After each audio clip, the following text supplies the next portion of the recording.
proteksinya dari Amnesty Internasional. Kita tidak memaksa, cuma bertanya. Kalian membuat NGO ini kan manfaatnya supaya dinikmati banyak orang dalam konteks pelanggaran hak asasi. Tapi kita udah jelas ada kayak begini, tapi nggak dianggap penting.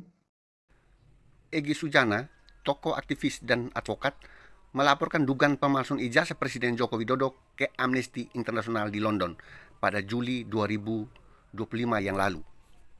Dia menyatakan bahwa laporan tersebut bukan sekedar isu politik, melainkan menyangkut integritas institusi negara dan hak publik untuk mengetahui kebenaran.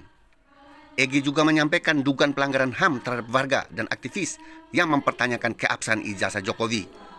Reaksi dan ketidakpuasan Egy saat ini adalah belum adanya tanggapan resmi terkait laporannya, sehingga dia merasa pengaduannya tidak dipedulikan dan menyebut proses hukum di Indonesia tidak berjalan maksimal.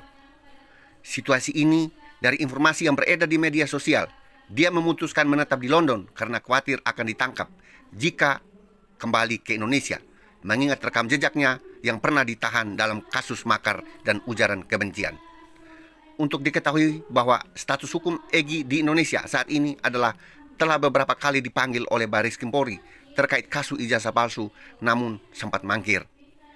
Jika ia tidak kembali dan memenuhi panggilan hukum, statusnya bisa berubah menjadi buron atau DPO, daftar pencarian orang. Selain itu juga, Egy berpotensi dianggap melanggar hukum atas menyebarkan informasi palsu atau hoax, sehingga bisa dijerat Undang-Undang ITE atau pasal pidana terkait pencemaran nama baik dan penyebaran berita bohong. Mengenai laporannya ke Amnesty Internasional bisa menjadi tekanan moral terhadap pemerintah Indonesia, namun tidak memiliki kekuatan hukum langsung.